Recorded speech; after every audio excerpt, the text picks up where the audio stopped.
Welcome, my name is Aemelia Thompson and I'm with the Hitchcock Center, and I'm here to show you guys all around this forest, and we're going to be looking at things that are appearing in springtime.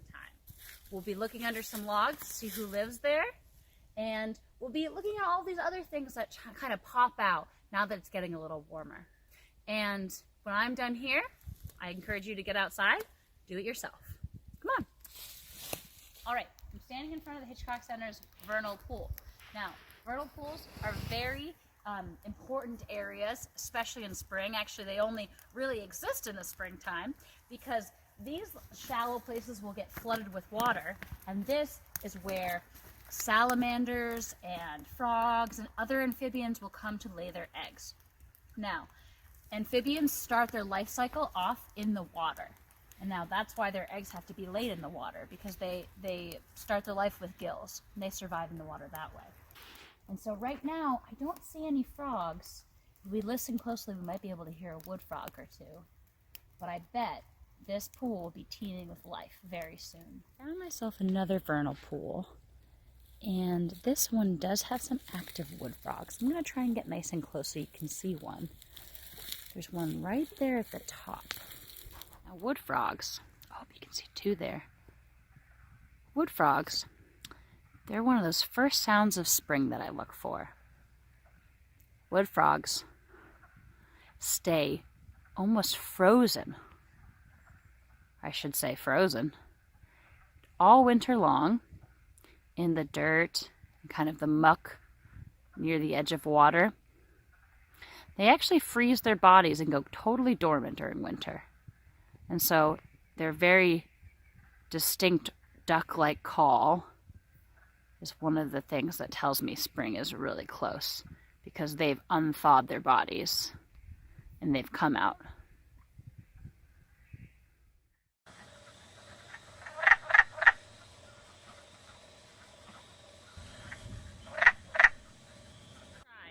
Let's see what we can find underneath a log.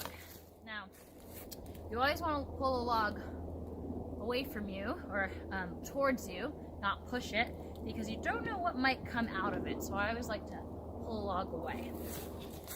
We want to make sure that we know that this is someone's home. We want to be as gentle as possible. Let's see if we can find anything. Oh, right there, right there. Oh. Do you see that?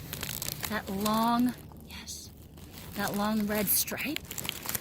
That is the back of a red-backed salamander. And we're so lucky to find these right now.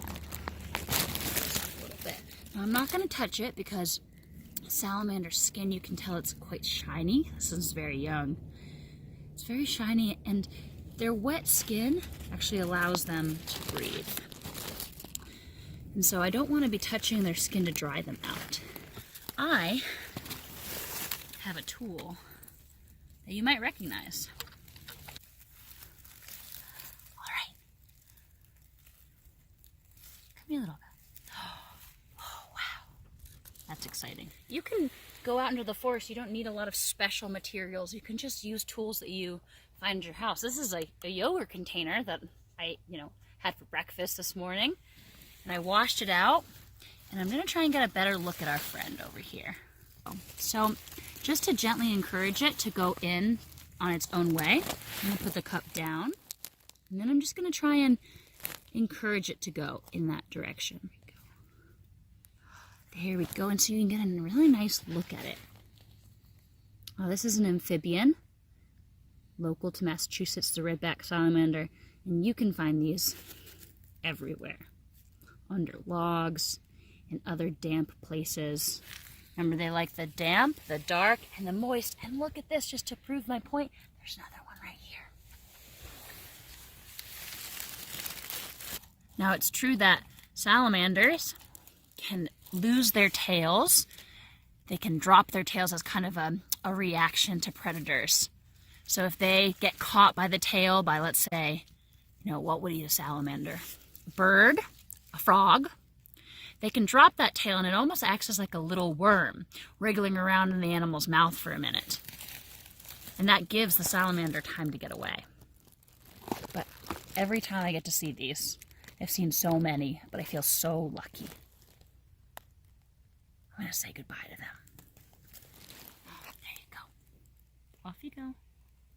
I'm gonna put the log back because I don't like leaving a log upturned like this. This is a home to salamanders and lots of other things as well. So I'm gonna gently put some leaves back on top. You can see that they like hanging out underneath all this leaf litter on the floor of the forest. Put some leaf litter back on top of them and then push this back. Very gently. All right, so let's look under another log. Maybe we'll find another salamander, maybe something else. This time, I'm gonna have my tools ready. All right, I've got my tools. Let's move this log. Yeah, I'm gonna try and move it towards me rather than away from me. All right, great. We've got a couple things left. You've already found one of my favorite little creatures called the woolly bear. The woolly bear is a type of caterpillar that I believe will actually become a moth. He's all curled up, or she's all curled up, because it's been cold out. You can still find these in winter. They actually burrow beneath the snow.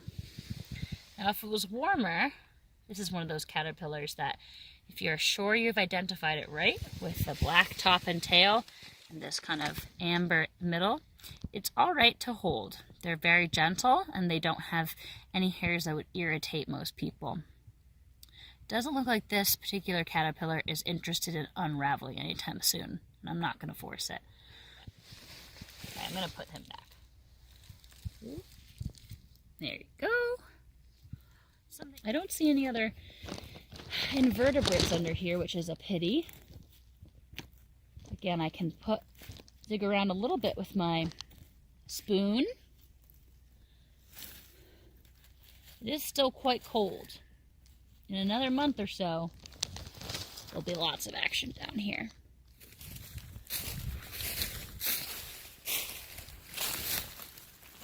Oh, look at that guy. Oh, yes. Wow. Oh, and there's another one over here. Look. What we have here is some sort of larva. Now, you can see its body has these different segments. And the segments are the different parts of the body. Look over here at this one.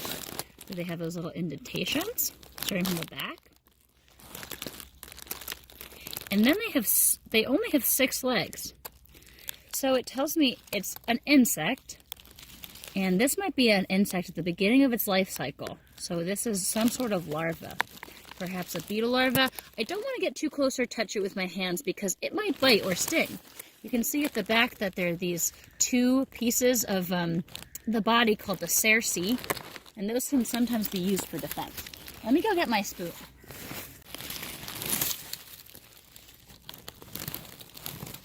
See that? The cerci on the back? Those could pinch. So that's why you always want those tools out here. Oh, ho, ho. What else do we notice about it? It's got this almost translucently orange body. So we can see it's got those 2 front antennae, probably allowing it to feel and sense around. Then the thorax is attached to the head, and that's where you can see all 6 of those legs really moving around. The abdomen in the back is where it stores all its reproductive organs. Now, I'm not sure what type of larvae this is. Again, I think it might be some sort of big beetle. But it's a pretty beautiful specimen. Exciting to find that out here in the cold. Not only to find that, but find 2 of them. Means maybe that egg was laid near on this log. Very cool stuff. So what I've stumbled right across here, is some scat. In other words, animal poop. So, what do you notice about this scat? It's round, pellet-like, there's lots of them. If I were going to say something, I would know that this animal's probably a leaf eater or vegetable plant matter eater, because all the, it's a pellet form. It's not in one big log. And out here, this forest area is deer territory. So I would guess that this is probably a deer, maybe a white-tailed deer at that, because there's just so much of it. I love finding scat in the forest and trying to figure out the mystery of who left it behind. Right, underneath this nice red oak, I found more scat. So if you come close, this looks really different than the other scat we were looking at. Very long, not pellety. So this makes me think that it's a omnivore or a carnivore perhaps, someone who eats meat. I would guess, again, because of this area, what type of medium-sized carnivore omnivores live around here? My guess would be coyote, maybe fox. This seems maybe a little too big for a fox, but it's right here at the base of this tree. I love how he's just used this tree for a little privacy. All right, coming down here a little bit to this nice little wetlands. I spied down here not a tree, but one of the first flowering plants of spring. So we've got here this nice little unassuming thing. A skunk cabbage. This is the skunk cabbage bloom. Now, this is another one of those signs of spring. I know it's skunk cabbage because it's pretty identifiable. Nice big bulbous structure, beautiful purple color. But like skunks, also one of the first things to come out in springtime. Now, the reason this is called skunk cabbage, other than it's one of the first things to come out in spring, is that when it grows in the summer, it will create these very large leaves, and if you pick one of them, they have a fragrant, kind of stinky smell, a little bit like a skunk. I don't smell anything right now, but trust me, in a couple months this thing will be pretty stinky. If you think I've been alone in the forest, I'm never alone, because you always have little creatures coming out to watch you. That, not a tree, not a plant, is a chipmunk. Now these chipmunks have gotten up from their dormancy, their slumber in the wintertime.